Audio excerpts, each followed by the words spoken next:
کہ جو معاملات کی بات تھی نا، اللہ سے جو انسان کا معاملہ ہے عبادات کا، حج، روزہ، زکوٰۃ، اس کو تو لوگ سمجھتے ہیں دین کا حصہ ہے یہ، لیکن لوگوں کے جو آپس میں معاملات کے بارے میں اسلام نے آرڈرز دیے، احکام دیے، حضرت مولانا اشرف علی تھانوی رحمہ اللہ تعالیٰ فرمایا کرتے تھے کہ ان کو لوگوں نے دین سمجھنا ہی چھوڑ دیا ہے، یہ بہت بڑا مسئلہ ہے۔ میرا کئی سال پہلے نا ایک جگہ میں رہا کرتا تھا، تو کرائے پہ رہتا تھا، اکثر کرائے پہ ہی رہتا ہوں میں، مجھے اس کی کوئی ٹینشن بھی نہیں الحمدللہ۔ وجہ اس کی ہے کہ آگے مرنا ہے بھائی، اپنے گھر سے بھی لاش اٹھے گی، کرائے کے گھر سے بھی کیا ہوگا، لاش اٹھے گی، تو یہ ٹینشن ہی نہیں لی ہم نے۔ اب تو میں جاپان کے قبرستان دیکھ کے آ گیا، تو مجھے پتہ چلا ابے وہاں بھی قبرستان ہوتے ہیں، کیا فائدہ یار، اتنی ترقی کر لی جاپانیوں نے، میں نے ان کی ٹرینیں دیکھیں، ان کے واش روم بھی ایسے ٹیکنیکل قسم کے ہیں، اور ان کے اوون، ان کی مشینیں دیکھیں۔ میرا خیال یہ تھا کہ جاپان میں قبرستان نہیں ہوں گے، میرا خیال یہ تھا، وہم ہونے لگا تھا، کیونکہ اتنی ٹیکنالوجی میں اتنی ترقی جس قوم نے کی ہے وہ کیوں مرے گی بھائی، ایک بٹن لگا لو، جیسے ہی مرنے لگے لوگ بٹن لگایا عمر 10 سال بڑھ گئی تھی، تو اتنی ترقی تو کر لی ہے انہوں نے۔ واش روم آپ جاؤ نا تو آپ کو دیکھ کے ڈھکن کھل جائے گا، اتنے سمجھدار جس قوم کے واش روم ہیں تو بندے کتنے سمجھدار ہوں گے، کیا خیال ہے بھائی؟ تو میرا خیال یہ تھا ان ملکوں میں قبرستان نہیں ہونے چاہیے۔ میں حیران ہو گیا، وہاں بھی قبرستان ہے بھائی، اور بڑے بڑے جاپانی وہاں دفن ہوئے ہوئے ہیں، چائنیز دفن ہوئے ہوئے ہیں، سائنٹسٹ دفن ہوئے ہوئے ہیں، اور ہم ان سے اچھے دفن ہوتے ہیں، کم از کم پوری قبر تو ملتی ہے۔ ان کے ہاں بوتلوں میں دادی نانی ہوتی ہیں، جلا دیتے ہیں، راکھ بنا دیتے ہیں، راکھ کو بوتل میں رکھا، ڈھکن سے پیک کیا، لکھا دادی، جاپانی میں لکھا چیپاں چیپاں کر کے۔ اور ایک، کیونکہ قبریں مہنگی بہت ہیں، ترقی بہت ہو گئی نا، تو قبریں اسی حساب سے مہنگی ہیں، تو اب ابا کے لیے کون 20 لاکھ کی پوری قبر لے بھائی، اتنی ترقی کیسے ہوگی اگر 20 لاکھ آپ نے ادھر ہی لگا دیے۔ تو انہوں نے ایک چھوٹے سے ڈبے لیے ہوئے ہیں جی، گڑھا کھودا، ایک ہی قبر میں دادی، ایک ہی میں نانی، ایک ہی میں چاچا، ایک ہی میں ماموں اور ابا، یہ سارے اسی قبر میں بوتلوں میں رکھ دیے، ڈھکن ڈھک دیا۔ ان کی جو بھی فاتحہ ہوتی ہوگی وہ بھی پڑھنا اب ان کے لیے کیا ہو گیا، آسان، ان کی جو بھی ہوتی ہے چنگ پونگ کر کے کچھ ہوتا ہوگا۔ تو میں نے کرائے کی بات آ گئی نا، اس لیے میں ٹائم پہ دیا کرتا تھا کرایہ، بڑے پڑھے لکھے آدمی تھے ماشاءاللہ۔ اب پرانا قصہ ہو گیا، کسی کو پتہ نہیں چلے گا، ان کو بھی نہیں پتہ چلے گا ان کی بات کر رہا ہوں۔ جب میں نے مکان خالی کیا تو ان کے سارے ڈیوز بل سارے پے کر دیے۔ ہم نے یہی سنا ہوا تھا بڑوں سے کہ بھائی مکان جب خالی کرو تو اس کا مکان تھا، امانت تھی، تو جو بھی گڑبڑ ہوئی ہے وہ آپ کی ذمہ ہے، میں نے پیسے ویسے دے کے۔ اس کے بعد جو ایڈوانس لینے میں میرا تیل نکلا ہے وہ میں ہی جانتا ہوں، آج دے دیں گے، کل دے دیں گے، پرسوں دے دیں گے، ترسوں دے دیں گے۔ تو بھائی کیوں تمہیں موت آ رہی ہے کسی کے پیسے دیتے ہوئے یار؟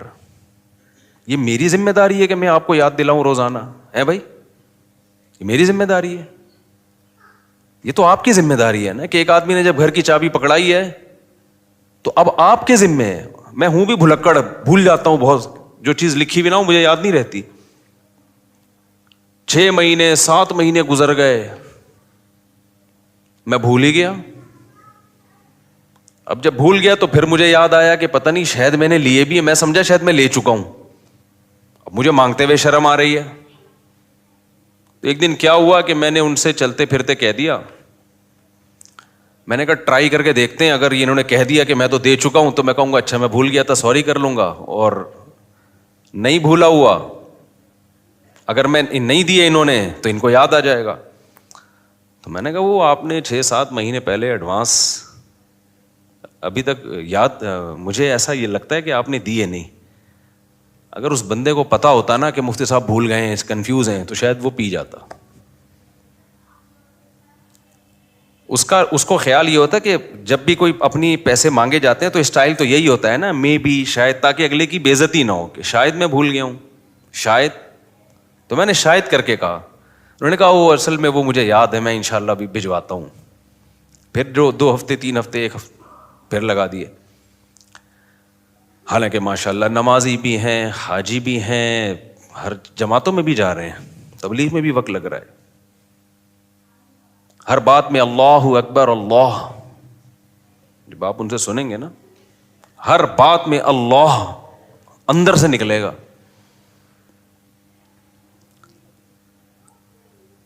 تو یہ جو قرآن مجید میں آیت ہے وَيْلٌ لِّلْمُطَفِّفِينَ الَّذِينَ إِذَا اكْتَالُوا عَلَى النَّاسِ يَسْتَوْفُونَ, کہ تباہی ہے ان لوگوں کے لیے جو اپنا حق لینے کی باری آتی ہے تو پہنچ جاتے ہیں فوراً لینے کے لیے, اور جب دینے کی باری آتی ہے تو اس میں کیا کرتے ہیں, گڑبڑ. اس پہ تو اللہ نے بڑی شدید وعید سنائی ہے, تباہی ہے, بربادی ہے. ہمارے نبی صلی اللہ علیہ وسلم کے پاس صدقے کا 1 درہم پڑا ہوا تھا جس کی وجہ سے آپ کی نیند غائب ہو گئی تھی. نیند امانت تھی کسی کی. علماء کہتے ہیں جب تک انسان دنیا کو مسافر خانہ نہیں سمجھتا نا, اس وقت تک یہ باتیں کھوپڑی میں آتی نہیں ہیں, کھوپڑی میں نہیں آتی ہیں باتیں. آپ کسی سے پیسے لے لیں, ترسائے گا وہ, ایسا ذلیل کرے گا آپ کو کہ آپ کی سوچ ہے, ایسے ذلیل کرے گا آپ کو وہ. کرے بھائی, اگر کوئی چرسی ہیروئنچی یہ کام کرے اچھا ہے, وہ تو برا آدمی ہے نا. مسئلہ یہ ہے کہ وہ پھر اپنے آپ کو اچھا کس منہ سے کہہ رہا ہے, وہ اپنے آپ کو کیوں کہتا ہے کہ میں اللہ کو کی خوشی کے لیے نماز پڑھتا ہوں, وہ کیوں کہتا ہے کہ میں اللہ کے لیے عمرہ کرنے جا رہا ہوں. اور یہ ڈرامے بازی جو لوگ کرتے ہیں نا حج سے پہلے اور عمرے سے پہلے سب سے معاف کروا کے, ان ڈرامے بازوں کو کبھی معاف نہ کیا کرو. ایک صاحب نے مجھے میسج بھیجا, بڑا ستایا مجھے ایک زمانے میں نا, انہوں نے میسج جب حج کرنے جا رہے تھے, معاملات میں ستایا, لین دین میں. حج کرنے جا رہے تھے کہ بھائی کہا سنا سب معاف. میں نے کہا جاؤ, ہم نہیں کر رہے معاف. یہ تو نہیں, میں نے کہا جواب نہیں دیا, میری نیت یہ تھی کہ 2-3 دفعہ پوچھا نا تو بولوں گا نہیں معاف کیا. ڈرامے کیوں کر رہے ہو معافی کے بھائی, تکلف میں کیوں پڑ رہے ہو؟ آپ کا جو لین دین ہے وہ دے دو, وہ خود ہی معاف کر دے گا, اس کو تکلف کی ضرورت ہے آپ کو معاف کروانے کی؟ نہیں یاری, میرا خیال ہے بات سمجھ میں. بہنوں سے سب معاف کرا کے جاتے ہیں, جو کیا کرایا سب معاف. بھائی وراثت دے دو اس کی جو ابا کی تم کھا کے بیٹھے ہوئے ہو, تو معافی کی تکلف کی ضرورت بولو نہیں رہے گی, دے دو اس کو. آپ خوب سمجھ لو, اسلام آسان ہے لیکن لچکدار نہیں ہے. آسان ہے اسلام, لچک نہیں ہے. جو لا اللہ نے بنا دیا اس کو فالو کرنا پڑے گا. رسول اللہ صلی اللہ علیہ وسلم نے فرمایا لو انتم تتوکلون علی اللہ حق توکلہ لرزقتم کما ترزق الطیر تغدو خماصا وتروح بطانا. یہ بڑی جامع حدیث ہے. آپ نے فرمایا اگر تم اللہ پہ ایسے توکل کرو جیسے کہ توکل کرنا چاہیے. توکل کا معنی اللہ پہ ٹرسٹ کرنا, اللہ پہ اعتماد کرنا. لوگ کہتے ہیں بھائی مجھ پہ ٹرسٹ کرو یار, میں تمہارے پیسے لے کے بھاگوں گا نہیں. اور جیسے ہی آپ نے پیسے دیے بھاگ گیا. پرسوں ابھی کل بھی ایک صاحب آئے کہ میرے 50 لاکھ روپے کسی نے لیے ہیں, بہت قریبی ریلیٹیو نے, بزنس کے لیے لیے تھے, دے ہی نہیں رہے. تو میں نے کہا جو کسی کو پیسے دے بے وقوف, اور جو لے کے واپس کر دے وہ اس سے بڑا بے وقوف ہے. کہہ رہے نہیں تھوڑے تھوڑے کر کے دے رہا ہے. میں نے کہا بے وقوف بنا رہا ہے. تھوڑے تھوڑے تو پان گٹکے کے پیسے تو ویسے ہی آدمی دے دیتا ہے, وہ جان چھڑانے کے لیے دے رہا ہے. جو دے رہا ہے نا یہ بھی کہ چلو ترسا کے نہ اتنا ترساؤ کہ بندہ مصیبت میں مبتلا ہو جائے.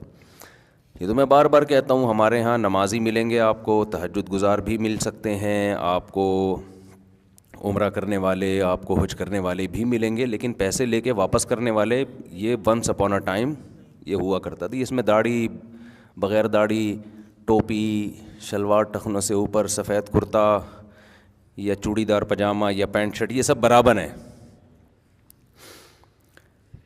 بات سے بات نکلتی ہے, کیا کریں. دیکھو نصیحت کی محفل میں موضوع پہ قائم رہنا ضروری نہیں ہے, یہ خوب سمجھ لیں پہلے تو. جب یہاں آیا کریں نا تو یہ دماغ میں رکھ کے لایا کریں, جو بات مفتی صاحب کی کھوپڑی میں آئے گی پارسل کریں گے.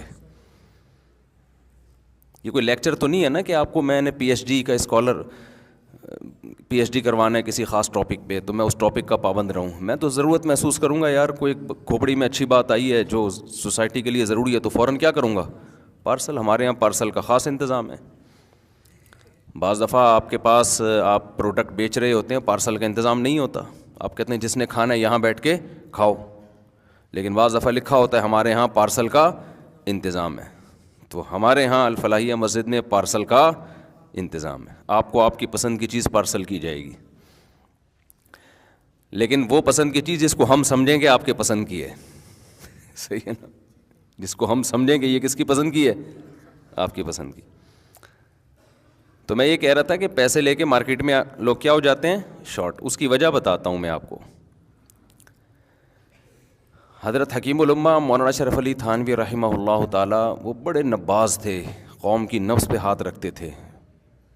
اللہ نے ان کو جو اتنی عزت اور شہرت دی اور جو ان کو حکیم الامہ کا لقب ملا نا, وہ اسی وجہ سے ملا کہ وہ سوسائٹی کی جو بیماریاں ہیں نا ان کی جڑ کو سمجھ گئے تھے. وہ فرماتے تھے کہ دیکھو مسلمان معاہدے کی پابندی کرتا ہے اللہ کے خوف سے, اور جو آخرت پر ایمان نہیں رکھتے نا وہ معاہدے کی پابندیاں کرتے ہیں اپنے فائدے میں, کیونکہ ان کو ایک فائدہ نظر آتا ہے کہ یار اگر دنیا میں ہم سب ایگریمنٹ کو توڑنا شروع کر دیں تو سبھی کا نقصان ہوگا.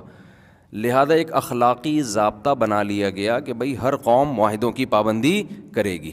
ایک اخلاقی ضابطہ بنا لیا گیا ہے.